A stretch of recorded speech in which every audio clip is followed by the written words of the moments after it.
जय हिंद। आज का करंट अफेयर जो है बहुत सारे टॉपिक्स हैं। कल मैंने आपको सिर्फ इंट्रोडक्शन दी थी नव्या स्कीम की, वो डिस्कस करेंगे। ईरान को डिस्कस करेंगे।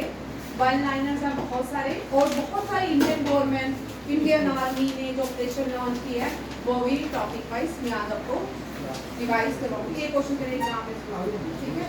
देखिए नव्या स्कीम, ठीक है। आज का ये क्वेश्चन बनता है नव्या स्कीम इम्पोर्टेंट है क्योंकि इससे बहुत सारे स्कीम्स जो है वो करनी है। नव्या स्कीम्स को लॉन्च किसने को लॉन्च किया गया है, ठीक है? को लॉन्च किया मिनिस्ट्री ऑफ स्किल डेवलपमेंट ने, साथ में ministry of women and child development. Ministry of women and child development जो है ये कोई बहुत पुरानी मिनिस्ट्री नहीं है, ये रिसेंटली ही बनाई गई है। पहली यहाँ से थोड़ा सा पीछे चलते हैं, ठीक है? जब 1947 में देश आजाद हुआ तो पहली कैबिनेट में सारे मेल थे, एक ही फीमेल थी। आपको पता है एक ही जो फीमेल थी वो हेल्थ मिनिस्टर थी। वो क्या थी? हेल्थ मिनिस्टर, ठीक है? उसका नाम आप ढूंढ के लाओगे, वो बड़े सारे काम करती थी वो हेल्थ मिनिस्टर। मैंने करवाया है, लास्ट वाले बेंच को आ सकता है, आपने भी की, ठीक है? मुझे याद रहता है किस बच्चे को क्या करवाया, ठीक है? हेल्थ मिनिस्टर जो फीमेल थी उसने बहुत सारे काम किए थे 1947 में। एनजीओस में काम किए थे, लोगों को बड़े सारे डिजीजेस से राहत दिलवाई थी, बढ़ के आगे काम करती थी, इसलिए वो भारत की पहली हेल्थ मिनिस्टर बनी, ठीक है? ये भी बड़ा इंपॉर्टेंट क्वेश्चन है। जितना भी कैबिनेट था, पहले प्राइम मिनिस्टर जी नेहरू थे, होम मिनिस्टर अमित शाह भी, क्या नाम है, सरदार पटेल थे, डिफेंस मिनिस्टर बलदेव सिंह थे, ठीक है? और एजुकेशन मिनिस्टर जो पहले थे वो कौन थे, बताओ जी? फर्स्ट एजुकेशन मिनिस्टर रजनी कौन थे? सही है। यहाँ पे जम्मू में उनके नाम का कॉलेज भी है, यूनिवर्सिटी से पहले आता है मौलाना आजाद, ठीक है? अब याद रहेगा, ये ट्रिक है। जम्मू में उनके नाम का कॉलेज भी है, मौलाना आजाद। वो जो क्या थे, first education minister of India, लिख लो। और इनका एक बुक है India wins freedom, India wins freedom, वो भी बड़ी बड़ी एग्जाम में आती है, लिख लो। एनडीए वाले ये छोटे क्वेश्चंस लिखा करें, ठीक है? क्योंकि एनडीए का जो एग्जाम है या आजकल जो भी एग्जाम है ना, उसका पैटर्न न्यू एजुकेशन पॉलिसी से हो गया है। जैसे न्यू एजुकेशन पॉलिसी हो गया, टेबल में आ सकता है, जैसे एपीजे अब्दुल कलाम की बुक्स विंग्स ऑफ फायर है, और मौलाना आजाद की इंडिया विंस फ्रीडम है, दास कैपिटल कार्ल मार्क्स की है। इस तरह आपको ऑप्शंस में भी आ सकता है कि इन चारों बुक्स के राइटर कौन है। ये याद रखिएगा। ये जो मिनिस्ट्री है वुमेन एंड चाइल्ड, सबसे पहले 2014 में वुमेन एंड चाइल्ड मिनिस्ट्री जो मिनिस्टर थी वो मेनका गांधी थी। कौन थी? मेनका गांधी। उसके बाद स्मृति ईरानी हुई, अब है अन्नपूर्णा देवी। तीनों लिख लो, आपको चार्ट में आ सकता है। 2014 में जो women of ministry and child welfare development कौन रही? सबसे पहले 14 के बाद, जो ड्यूरिंग 14 के बाद थी वो मेनका गांधी थी। 15 उसके बाद 2019 के बाद स्मृति ईरानी, अब इस सेशन में जो है अन्नपूर्णा देवी। ज्यादातर इंडिया की कैबिनेट में फीमेल बहुत कम काम करती हैं, मेल ज्यादा काम करते हैं। पाकिस्तान में उल्टा है, वहाँ के पार्लियामेंट में फीमेल बड़ी ज्यादा है, और इसीलिए एक लॉ लाया गया है जिसमें 2028 में बहुत सारी कैबिनेट जो डिलिमिटेशन एक्ट आएगा, तो डिलिमिटेशन एक्ट, हाँ, तो बहुत सारी फीमेल्स आ जाएंगी पार्लियामेंट के अंदर, और लोकसभा राज्यसभा की सीट्स बढ़ जाएंगी, ठीक है? अब देखो ये नव्या स्कीम जॉइंट इनिशिएटिव है, ठीक है? ये मैंने आपको करवा दिया। इसका एम क्या है? Empowering adolescent girl through vocational, ये कल मैंने आपको बताया था। आज इम्पोर्टेंट है कितनी डिस्ट्रिक्ट में, कितनी स्टेट्स में, कितनी एस्पायरेशनल डिस्ट्रिक्ट्स हैं, कितनी स्टेट्स हैं, और इनिशिएटिव कितनी डिस्ट्रिक्ट से और स्टेट से लिया जाएगा। तीनों क्वेश्चन इंपॉर्टेंट है जिनका एनडीए, सीडीएस, जेके एसएसबी वाले बच्चे भी देखें, एसआई के भी साथ में ही प्रिपरेशन है, ठीक है। जो भी करंट अफेयर बन रहा है, इनको मतलब एक भी बन रहा है, आपको इस तरह के पॉइंट्स पूछे जाएंगे करंट अफेयर, ठीक है। करंट अफेयर आपको ABCD वाला नहीं आएगा, इस तरह वाले क्वेश्चंस आएंगे। एंटी में भी, न्याय तहसीलदार में भी इसी पैटर्न में क्वेश्चन रहेंगे, ठीक है। 27 एस्पायरेशनल डिस्ट्रिक्ट्स है, 19 स्टेट्स है, जो इनिशिएटिव लिया जाएगा 9 डिस्ट्रिक्ट और 9 स्टेट्स के साथ। किसके साथ? यहाँ पे सैलरीज भी है, यहाँ पे स्कॉलरशिप 8000 है, यहाँ ये भी बड़ा इसमें भी बड़े सारे काम हो रहे हैं। अब ड्रोन दीदी एक प्राइम मिनिस्टर ने स्कीम लाई है, ड्रोन दीदी उन लोगों को सिखाया जाएगा जो और जिनका अर्निंग नहीं है, वो उसमें आपकी स्किल, जो भारत जो है स्किल डेवलपमेंट की बात कर रहा है। जब आप स्किल डेवलपमेंट की बात कर रहे हैं, इसका मतलब आने वाले टाइम में हम जो है दुनिया की सबसे बड़ी ताकत बनने वाले हैं डिफेंस में। ये जो स्किल हो रहा है, ये आप जितने भी 11 प्लस एंड 12 NDA है, वो बच्चे अपने हर करंट अफेयर को ध्यान में रखें, इन क्वेश्चन को, और देखते रहिए। आपके लिए अपॉर्चुनिटीज हैं आगे फॉर्म भरने की, आपके एग्जाम के लिए। आपको 10+2 के बाद बहुत सारे गवर्नमेंट ने बहुत सारे क्राइटेरिया ओपन कर दिया जिनमें आप एडमिशन मिल सकती है, ठीक है। यहाँ पे क्या क्या सिखाया जाएगा, और यहाँ पे जो नव्या स्कीम है, ये किसका है? ये PMKY का इनिशिएटिव है। किसका है? PMKY का इनिशिएटिव है। इसमें क्या बच्चों को क्या करवाया जाएगा? Graphic designer, smartphone technicians, drone assemble करना expert, CCTV installation and professional makeup artist. ये जो है 10+2 बच्चों के लिए बेनिफिशियल प्रोग्राम्स हो सकते हैं आगे चलकर। आप देखो, प्रधानमंत्री कौशल विकास योजना के अंदर स्कीम को लॉन्च किया गया है, ये इसी का ही एक पार्ट है। प्रधानमंत्री कौशल विकास योजना को 2015 में लॉन्च किया गया था। स्किल डेवलपमेंट एंड एंटरप्रेन्योरशिप, इसका aim to promote skill development by offering free short term training, incentivising youth and skill certification. ठीक है, याद रखिएगा, थोड़ा मुस्कुरा के क्लास कीजिएगा। ऐसे मुस्कुराते हुए क्लास करें ना, एनर्जी आती है, टीचर को भी एनर्जी मिलती है। ऐसे उदास नहीं रहना, ठीक है। ज्यादा तो नहीं बोलना है, उदास भी नहीं रहना है, ठीक है। ऐसे उदासी से क्लास, मेरा अटेंशन आपकी तरफ हो रहा है। To promote skill development by offering free short, PMKVY, इसको बोलते हैं प्रधानमंत्री कौशल विकास योजना। ये टर्म कौन सा है? 4.0। कौन सा है? 4.0 में बहुत सारे स्कॉलरशिप है, 8,000 स्कॉलरशिप है, बहुत सारे बेनिफिट प्रधानमंत्री इस स्कीम के अंदर देते हैं। Very very important scheme. अब हमने रिसेंटली ईरान की वॉर देखी। ये क्वेश्चन इसलिए इम्पोर्टेंट है क्योंकि यूएसए ने ईरान के तीनों बेस कैंप में क्या किया था? न्यूक्लियर में बॉम्ब गिराए थे, बॉम्ब, ठीक है, सबसे बड़ा P2 बॉम्ब गिराया था, ठीक है। अभी तक तो ईरान ने कोई पुष्टि नहीं की है वहाँ पे कोई न्यूक्लियर एनर्जी रिलीज हुई, ऐसा कुछ नहीं है। अब हम कुछ नहीं कह सकते क्योंकि यूएसए क्या कहता है, क्या करता है, हो जाता है, ठीक। हो सकता है फेक हो सकता है हो गिरा हो, ठीक है। और कल मैं एक आर्टिकल पढ़ रही थी CNBC का, CNCC को न्यूज़ चैनल था, उसमें वो बता रहे थे कि 4000 ईरानियन यूरेनियम जो है उन्होंने शिफ्ट कर दिया था वहाँ से।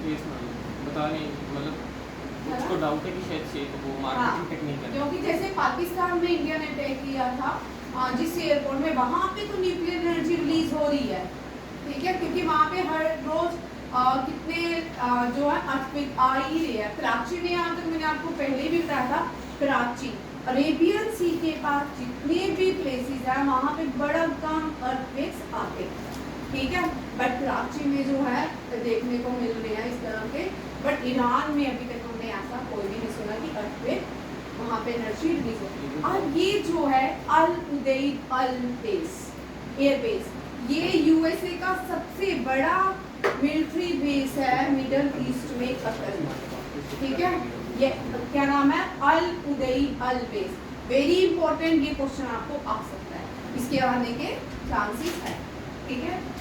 लार्जेस्ट यूएस मिलिट्री बेस है मिडिल ईस्ट में, यूदेई एयर बेस। और ईरान ने यहाँ पे हमने देखा लास्ट जो मिसाइल गिराई थी, कतर मॉल्स में भी थी, बड़ी सारी जगह में हमने देखा। और इसके लिए एक ऑपरेशन लॉन्च किया जिसका नाम है बशर अल फतह। क्या है? बशर अल फतह। ये करना है आपको, ठीक है, याद रखना है। बशर अल फतह जो है ये क्या है? Operation launch by Iran on US base. ये याद रखिएगा, ये बड़ा ही इंपॉर्टेंट क्वेश्चन। ईरान, ठीक है, ईरान इस्लामिक रिपब्लिकन है। पहले ये पर्शिया के नाम से जाना जाता था। ये वेस्ट एशिया का पार्ट है, ठीक है। Iran is not a part of Middle East. याद रखिए, Iran is a part of West Asia. Iran is not a neighbouring country of India. Iran is a neighbouring country of Afghanistan and Pakistan, ठीक है। और Iran इसलिए important है भारत के लिए।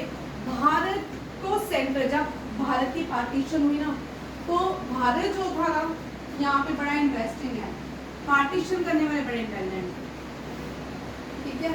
हमने जाना था यहाँ से, हम सीधे सेंट्रल एशिया जाते थे अफगानिस्तान से, ठीक है। आपने सारागढ़ी की लड़ाई सुनी है? सारागढ़ी की लड़ाई जिसमें 22 सिख जो थे शहीद हो गए थे। 22 जो सिख थे, इन्होंने सारागढ़ी की लड़ाई लड़ी। बाद में इनको यूके में ग्वालियर का अवार्ड भी दिया गया था।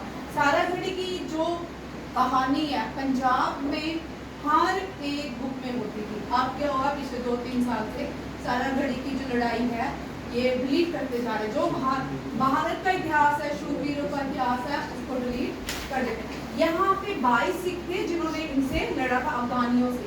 अफगानियों को क्या था? Durand line. कौन सी लाइन? Durand line. डूरेंट जो लाइन है ये इंडिया और अफगानिस्तान में ड्रॉ की गई, डिमार्केट की गई, ठीक है। और अफगानिस्तान नहीं चाहता था कि भारत और अफगानिस्तान के बीच एक कोई इंटरनेशनल बॉर्डर या ड्रॉ किया जाए। तो जब अफगानिस्तान के लोगों को इस बात का बड़ा क्या था, तो ठीक है, आज भी तालिबानी जो है इस डूरेंट लाइन को नहीं मानते। जो ओरिजिनल अफगानी लोग हैं, जो ओरिजिनली इस्लामिक, जो बाद में तो इस्लाम हो गया, तो यहाँ भी आज भी लोग जो हैं ये नहीं मानते हैं डूरेंट लाइन। और बार बार पाकिस्तान, आपने देखा होगा न्यूज़ में सुना होगा, अफगानिस्तानी तालिबान जब भी आते हैं वो डूरेंट लाइन पे वहाँ पे फायरिंग करते हैं, वो नहीं मानते इस लाइन को। एक रीज़न ये भी था सारागढ़ी की लड़ाई का। तब पाकिस्तान नाम का कोई देश नहीं था, 100 साल बाद पाकिस्तान नाम का देश बना, ठीक है। फिर इंडिया, इंडिया जो है सबसे छोटा बॉर्डर किससे शेयर करता है? अफगानिस्तान के साथ। किससे? अफगान। अब हमें सेंट्रल एशिया जाना था, यूरोप जाना था, हम कहाँ जाते थे? अफगानिस्तान क्रॉस करके सेंट्रल एशिया से सीधा यूरोप चले जाते थे। अब इन्होंने क्या किया, यहाँ पे भारत के लिए हर्डल्स क्रिएट कर दिए। यहाँ पे जब हर्डल्स आए, अब इंडिया ने कैसे जाना है? सेंट्रल एशिया ट्रेड कैसे करना है? यूरोप में ट्रेड कैसे करना है? इंडिया को पूरा घूम के जाना पड़ता है, उतना कॉस्टली पड़ता है ट्रेड। और आफ्टर 2040 ये सारी प्रॉब्लम जो है सॉल्व होगी due to the Chabahar port. किसे? इसको चाबार पोर्ट बोलेंगे। चाबार पोर्ट अलग अलग नाम से लोग जानते हैं इसको, ठीक है, वो अभी एक एक करके देखेंगे। वेस्ट एशिया, ईरान जो है वेस्ट एशिया में लाई करता है। इंडिया साउथ एशिया में लाई करता है। चाइना ईस्ट एशिया में लाई करता है। इंडोनेशिया साउथ ईस्ट एशिया में लाई करता है। याद रखिएगा ये भी क्वेश्चन। चाइना जो है ऊपर ईस्ट एशिया में लाई करता है। जापान भी ईस्ट एशिया में, ये वेस्ट एशिया में लाई करता है। इजराइल जो है मिडिल ईस्ट में लाई करता है। कहाँ लाई करता है? मिडिल ईस्ट में। इराक इस बॉर्डर, इराक इसके वेस्ट में है। इराक जो है इसको क्रैडल ऑफ द सिविलाइजेशन कहा जाता था, क्योंकि जो पहली सिविलाइजेशन थी, सबसे पहली जो सिविलाइजेशन थी वो मेसोपोटामिया सिविलाइजेशन थी, इराक की सिविलाइजेशन थी। किसकी थी? इराक। मेसोपोटामिया लिख लेंगे, ठीक है। Oldest and the first civilisation in the world is Mesopotamia civilisation, क्योंकि इस तरह के क्वेश्चन आते हैं। ठीक है, मेसोपोटामिया सिविलाइजेशन। और इंडिया जो है एक ऐसी एक लाइवली सिविलाइजेशन जिंदा जो है आज तक, वो है Sindhu valley Indus valley civilisation. Turkey, Azerbaijan, Armenia, ये जो है नॉर्थ वेस्ट में, ये क्या हो गया, ईरान के नॉर्थ वेस्ट में टर्की, अजरबैजान, अर्मेनिया है। रशिया एंड कैस्पियन सी इसके नॉर्थ में, इसके नॉर्थ में, ये लार्जेस्ट सी है, ठीक है, ये शॉर्ट सी है, याद रखिएगा। तुर्कमेनिस्तान इसके नॉर्थ वेस्ट में है, अफगानिस्तान ईस्ट में है, पाकिस्तान साउथ ईस्ट में लाई करता है। एंड कभी कभी एनडीए बड़ी देर से क्वेश्चन नहीं आया, पहले आता था ये वाला, जैसे कि भारत का सिक्किम कहाँ लाई करता है, सिक्किम के नॉर्थ में कौन सा बॉर्डर है, वेस्ट में कौन सी स्टेट है, इस तरह के क्वेश्चन आते हैं। अगर ये भी आपको वर्ल्ड ज्योग्राफी का ही काम है, ये भी करना है, ठीक है। बड़ी देर से 3-4 साल से क्वेश्चन कम आ रहे हैं। Gulf of Oman and Persian gulf, Persian gulf, Persian इसलिए बोला जाता था, पर्शिया पहले इसका नाम क्या था, पर्शिया। दो चीजें और सीखिए, पर्शिया, पर्शिया के जो गॉड हैं, ये बड़ी बार क्वेश्चन एग्जाम में आता है, इनको जोराष्ट्र लोग क्या बोलते हैं, पारसी, ये पर्शियन को ना पारसी लोग, कौन सी, पारसी लोग, ठीक है। इनकी जो होली बुक है उसका नाम है the Avesta, very important, the Avesta, holy book का नाम क्या है, द अवेस्टा। और जो जिससे जुडिज्म मीन्स जैनी जूश, जुडिज्म जूश है, जुडिज्म कौन है, जूश। और इनकी होली बुक का नाम है हिब्रू बाइबल एंड एक और क्या, हिब्रू बाइबल भी इनकी ही होली बुक का नाम है। एक है टोला, टोला, ये दोनों ही होली बुक है, ठीक है। हिब्रू बाइबल और इनके फाउंडर जो थे इब्राहिम, इब्राहिम से ही क्रिश्चियनिटी और इस्लाम निकला, ठीक है। और सिंधु से ही, हिंदू से ही जो है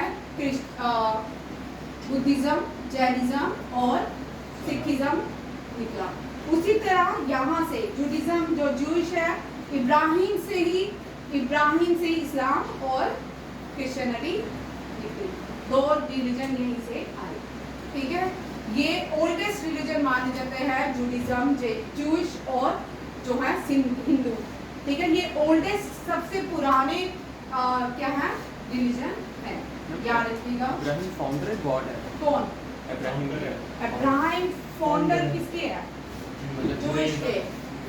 अल्लाह जो है वो सुप्रीम है, ठीक है, अल्लाह सुप्रीम है। Prophet was the messenger, prophet was the messenger, Allah was the supreme god है, ठीक है। वाही Guru Nanak Dev ji was the messenger, Krishna was the god, ये इसी तरह ये भी, ठीक है। ये सारे जोराष्ट्रियन जो थे ये भी मैसेंजर माने जाते हैं। बहुत सारे हैं, कैप्निशियम है, बहुत सारे ऐसे दुनिया में 10 गुरु हैं जो बड़े फेमस हैं। एक है, मुझे उनका नाम नहीं आ रहा, उनकी मैं एक दिन पढ़ रही थी, बड़ा अच्छा है कि उन क्या है, मोसिस को एक बार, इनका भी बड़ा अच्छा है, थोड़ी होती है कि हम एक ही अपने रिलीजन को पढ़े। बड़े सारे दुनिया में लोग हैं जिनकी बातें बहुत सुंदर सुंदर हैं, जिनसे हम अडॉप्ट कर सकते हैं। मोसिस जो थे ना, उनको राक्षस से मतलब ईवल्स लोग मारने आए, तो उनमें इतनी ताकत थी, समुंदर ने उनको क्या किया, मोसिस को मारने आगे समुंदर पूरा का पूरा खाली हो गया, मोसिस को समुंदर के अंदर जगह दे दी। कितनी वाइब्स है इस बात पे। और जब उनको ढूंढने आए तो वहाँ तो जब तक वो इवल मतलब डेविल्स पहुंचते, मोसिस वहाँ समुंदर में उनको इधर पनाह दे दी थी, और इसी तरह मोसिस को समुंदर में बचाया। बहुत सारे ऐसे रिलीजन हैं जिनकी बातें बड़ी अच्छी अच्छी आप सीख सकते हो, ठीक है, सीखना गुड, ठीक है। ईरान का हम उस पे वॉर पे नहीं जा रहे हैं, ठीक है, हम जो क्वेश्चन जा रहे हैं जो हमारे जीएस में या कॉम्पिटिटिव एग्जाम में आते हैं। ईरान ने ही रामसर कन्वेंशन, वेरी इंपॉर्टेंट, ठीक है, रामसर कन्वेंशन वो है वेटलैंड्स के लिए स्टार्ट की गई थी रामसर कन्वेंशन। ये रामसर कन्वेंशन का इनिशिएटिव किसने लिया? ईरान ने।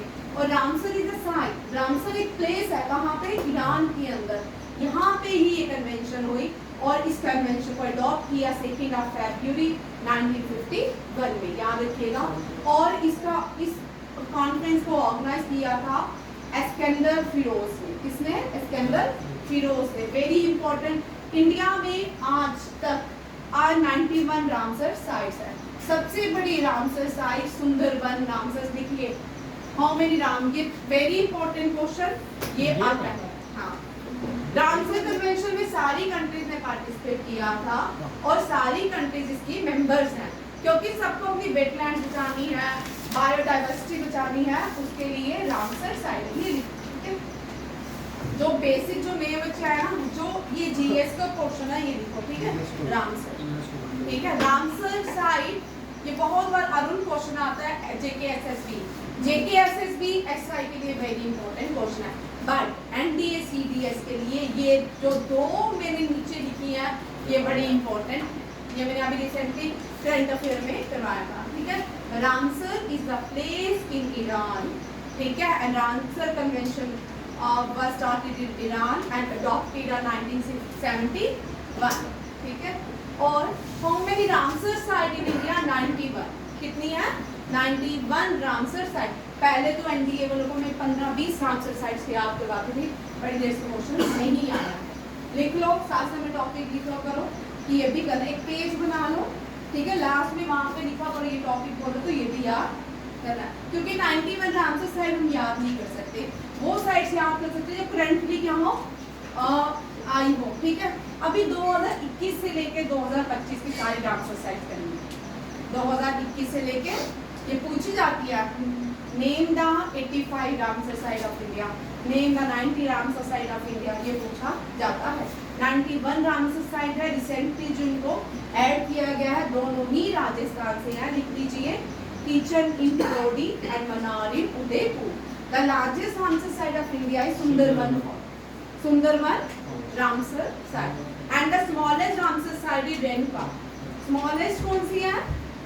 रेणुका रामसर साइट स्मॉलेस्ट है, रेणुका रामसर साइट, ये एचपी हिमाचल प्रदेश। आप देखिए मैं क्या सुंदरबन से क्वेश्चन आ सकता है आपको बच्चा?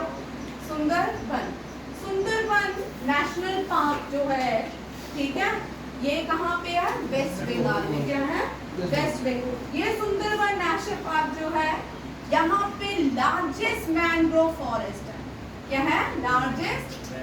लार्जेस्ट मैंग्रोव आपने देखे होंगे। सुरिंसर गए आप सब घूमने? सुरिंसर में बीच में छोटा सा आइलैंड है, पेड़ जो है बाहर की तरफ निकले हुए हैं, और उस तरह के जो कोस्टल एरिया में फॉरेस्ट पाए जाते हैं जहाँ पे रूट्स होती है बाहर की तरफ, उनको बोलते हैं मैंग्रोव फॉरेस्ट, ठीक है। लार्जेस्ट मैंग्रोव फॉरेस्ट जो है दैट इज सुंदरबन, भारत में ही है। कौन सा है? सुंदरबन ही इंडिया में, जेएंडके में एक सुंदरबन की जगह भी है, मैं सोचना सुंदरबन, ठीक है। हमें छोटे होते थे यही सोचती थी यही है, ठीक है। जब बाद में ये जिक्के शिक्के पड़ी तब चला, ठीक है, बड़े हो गए तो फिर, ठीक है। सुंदरबन जो है ये हिमाचल प्रदेश में। और सेकंड लार्जेस्ट मैंग्रोव फॉरेस्ट जो है वो भी भारत में है, भितरकनिका। कौन सा है? नमन जाचा भितरकनिका, ठीक है, ये ओडिशा में है।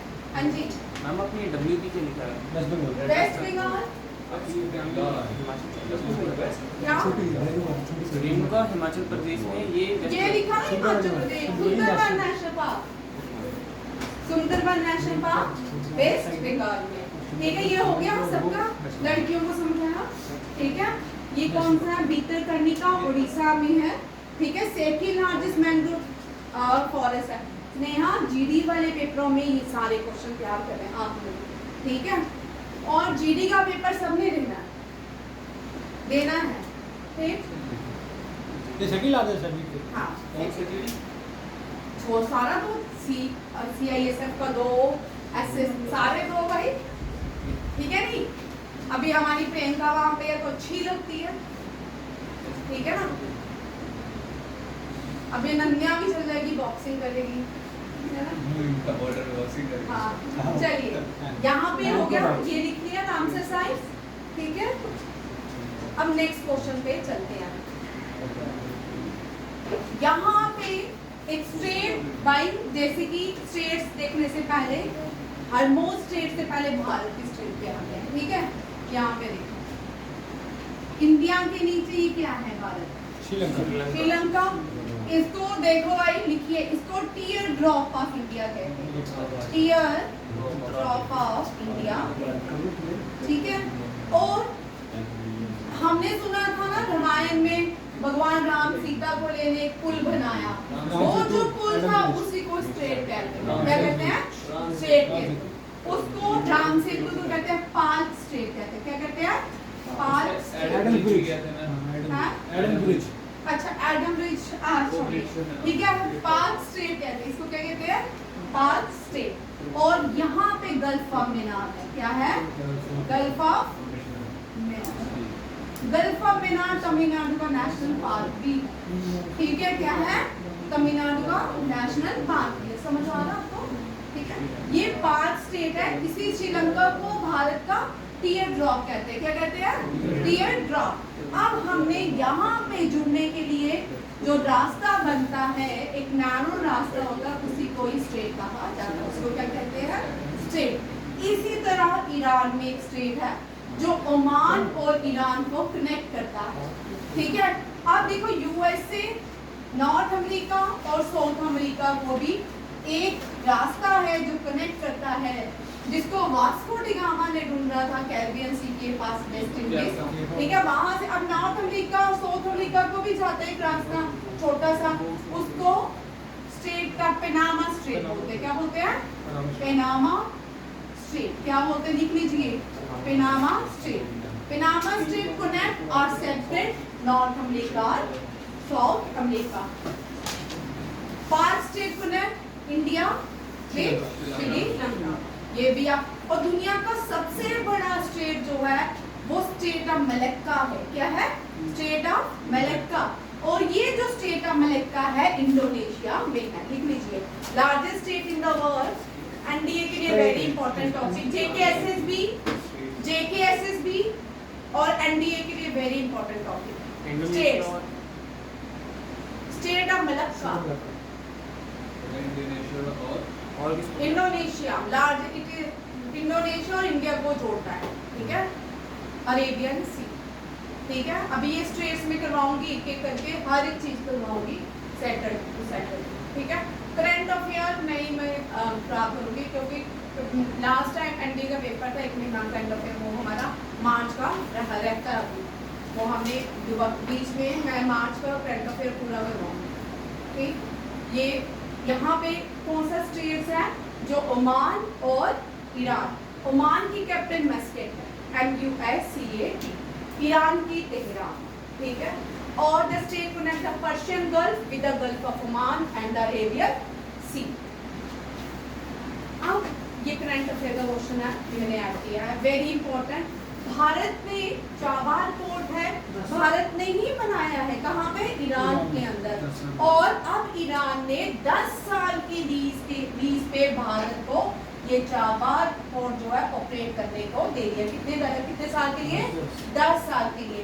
अब आपको एक और क्वेश्चन पीछे चल जाते हैं, 2018 में 100 साल के लिए, 100 साल के लिए कौन सा पोर्ट है जो चाइना को लीज पे दिया गया? वो है हम्बन टोटा। कौन सा है? हम्बन टोटा। हम्बन टोटा जो है ये पोर्ट है, लीज पे दिया गया 100 ईयर लीज। कितना है? 100 ईयर लीज। और ये कहाँ पे है? श्रीलंका। श्रीलंका चाइना का ऋण जो है नहीं चुका पाया, और हम्बन टोटा को किसने 100 साल के लिए लीज पे ले दिया? चाइना। और हम्बन टोटा एयरपोर्ट भारत के पास है। किसके पास है? भारत को दिया गया है ताकि चाइना हम सब जानते हैं बड़ा ही इंटेलिजेंट है, उसकी हमें टेक्नोलॉजी भी पता है, जैमर्स हैं इनके पास, हो सकते जैमर से कि क्या कर सकते हैं, भारत का जो साउथ इंडिया वाला पोर्शन है उसमें कोई भी एक्टिविटी को जैम कर सकते हैं। ठीक है, अभी रिसेंटली जो यूएसए का जहाज भारत में पड़ा है, केरला भारत के लिए बड़ा इम्पोर्टेंट है, क्योंकि भारत के जितने इसरो के या डीआरडीओ के मिसाइल टेस्ट होते हैं सब केरला में, ओडिशा में, केरला में भी होता है, केरला में भी होता है, ओडिशा में भी होता है। ठीक है, ये बड़े खतरनाक चीजें हैं, आपको यहाँ समझना है। डीआरडीओ जो टेस्ट करता है या इसरो टेस्ट करता है, इसी को भी पोर्शंस के आगे पीछे करता है। ठीक है, हो सकता है अभी रिसेंटली इंडिया ने टेस्ट किया था जो हमने तो सुना फेलियर हो गया था, हो सकता है कि रास्ते में वो फेलियर ना हुआ हो। ठीक है ना, क्योंकि जितनी कंट्रीज मिसाइल यूज करती हैं या वो क्या करता है, यूएसए या जितने भी यूरोपियन कंट्रीज हैं इंडिया के लिए वो लेके आ जाते हैं सैंक्शन। हमने जब सेकेंड न्यूक्लियर टेस्ट किया ना भारत ने 1999 में, तो भारत में बहुत सारे सैंक्शंस लगाए गए, जबकि अमेरिका खुद क्या है न्यूक्लियर कंट्री है, ईरान को न्यूक्लियर कंट्री बनाने में इसको बड़ी तकलीफ है, बट पाकिस्तान भी न्यूक्लियर कंट्री है, उसके लिए कोई भी आवाज नहीं उठाता यूएसए।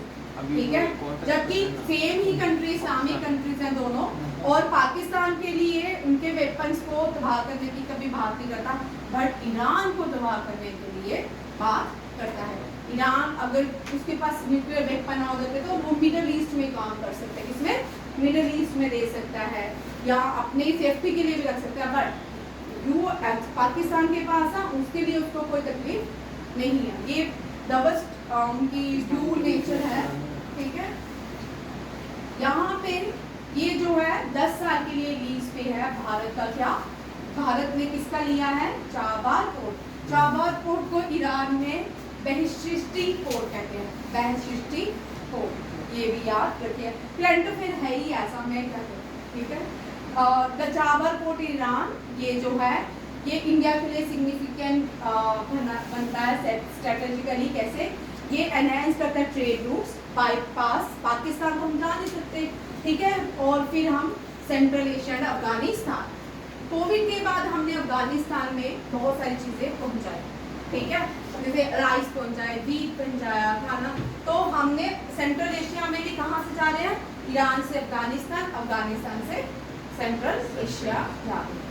नहीं तो यूरोप देखो, यूरोप कहाँ पे है, यूरोप इस तरफ है, सेंट्रल एशिया इस तरफ है। वर्ल्ड का मैप देखिए, सेंट्रल एशिया कहाँ पे है, यूरोप कहाँ पे है, इंडिया कहाँ पे है। अब जब से हमने ये रूट लिया है तब से भारत के पैसे भी बड़े सारे बच गए। ठीक है, ये हो गया, ये बड़ा इंपॉर्टेंट क्वेश्चन है, इसको वेरी इंपॉर्टेंट लिखो, ये आपके किसी भी एग्जाम में पूछ सकते हैं।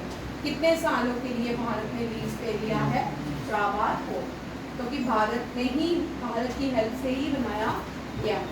भारत के पास 2 ही पोर्ट हैं जिनमें भारत का कंट्रोल है, एक तो चाबार, एक है सिक्की। कौन सा है, सिक्वी पोर्ट, ये भी लिख लो, सिक्वी पोर्ट म्यांमार। ठीक है, ये वेस्ट बंगाल नॉर्थ ईस्ट को जोड़ता है, सिक्वी पोर्ट म्यांमार।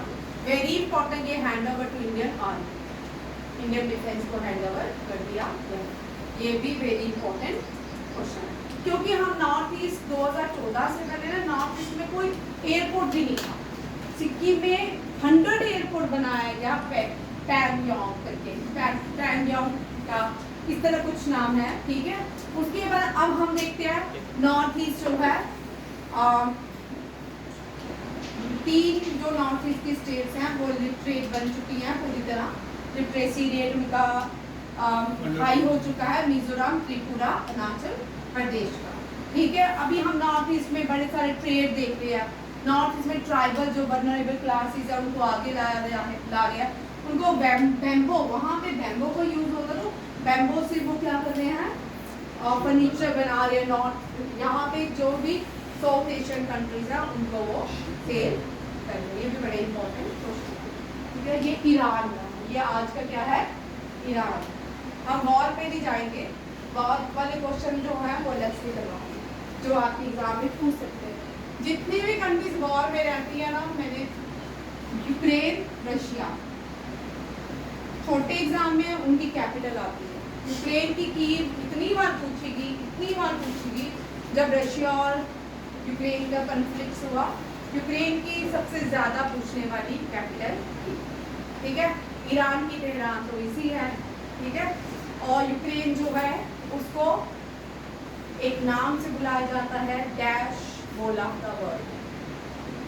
ठीक है, क्या बॉल ऑफ द वर्ल्ड, जैसे beat ball of the India, beat ball of the world.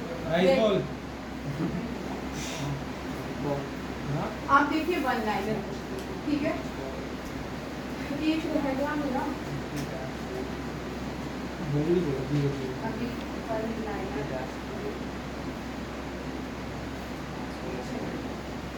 Prime minister ने श्यामा प्रसाद मुखर्जी, ये इतना इम्पोर्टेंट, ये क्वेश्चन लिखने का मकसद ये था, सिर्फ जो नए बच्चे हैं यहाँ पे हमने इससे रिलेटेड 2 जीके के क्वेश्चन करने हैं। श्यामा प्रसाद मुखर्जी, श्यामा प्रसाद मुखर्जी इंडियन कैबिनेट में थे, फर्स्ट कैबिनेट में, जब JNK में 370 को इंस्टीट्यूट लगाया गया, इसी 370 को रिवोक करने के लिए चले थे और रास्ते में ही इनका मर्डर हो गया। ठीक है, कश्मीर पहुंच ही नहीं पाए, उनकी मृत्यु जो है काकस्पाइरेसी मृत्यु है।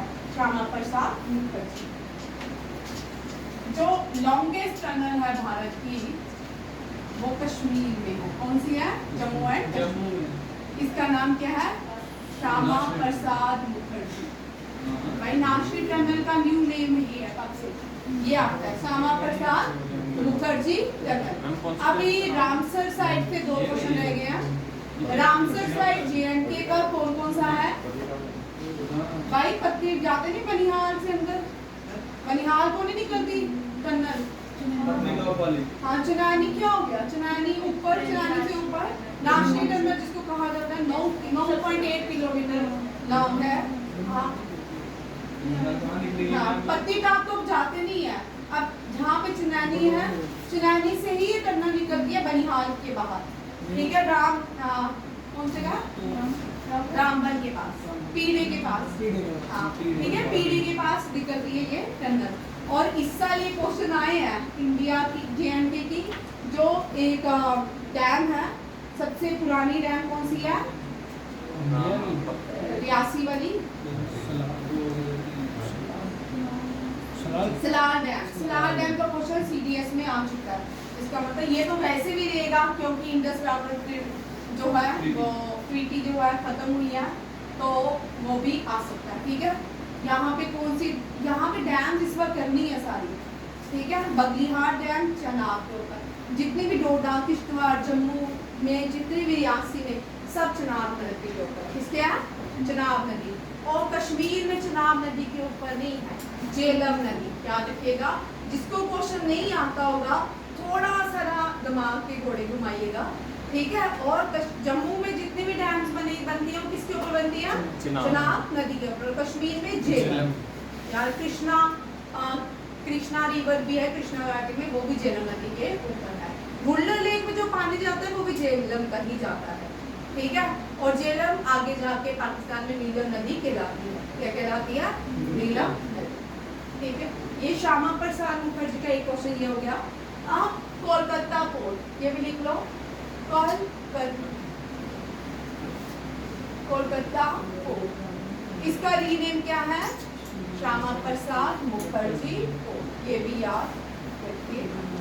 ठीक है, श्यामा प्रसाद, ये दोनों क्वेश्चन इंपॉर्टेंट है। ठीक है, भारत जब आजाद हुआ, भारत का सबसे बड़ा जो पोर्ट था वो कराची पोर्ट था। कौन सा था? कराची पोर्ट। कराची पोर्ट पाकिस्तान में चले गया। अब भारत ने ये भी क्वेश्चन याद रखिएगा, NDA CDS जो भी एग्जाम होंगे, DPSC भी, आजादी के बाद जो पहला पोर्ट बनाया गया दैट इज ए खांडला पोर्ट। कौन सा है? खांडला पोर्ट। और ये कहाँ पे है? गुजरात में। और ये खांडला पोर्ट रीनेम है दीन दयाल उपाध्याय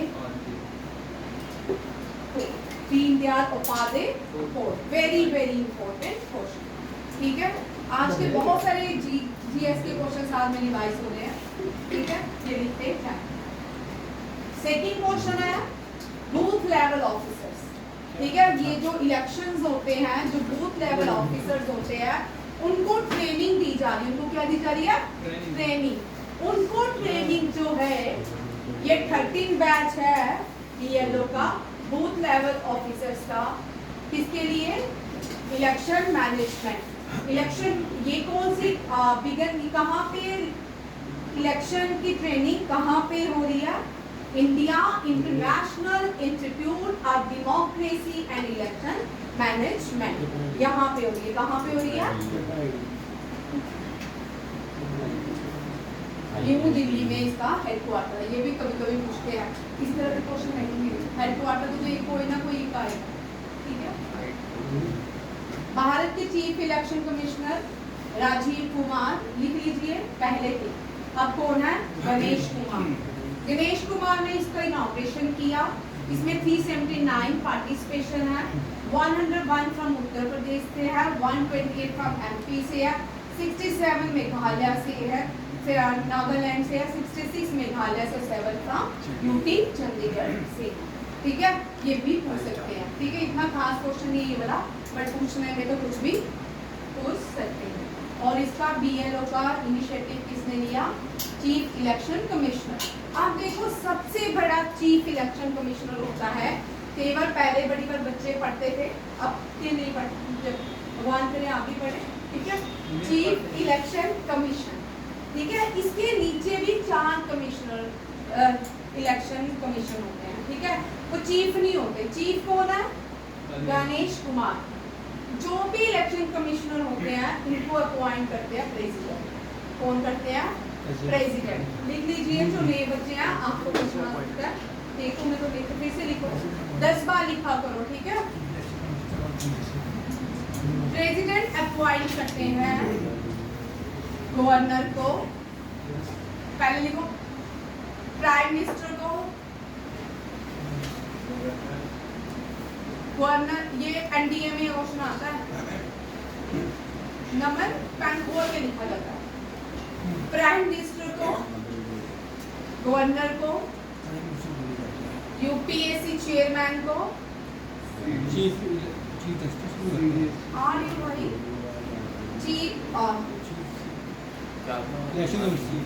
जजेस of high court, supreme court, हाँ, चीफ जस्टिस ऑफ इंडिया,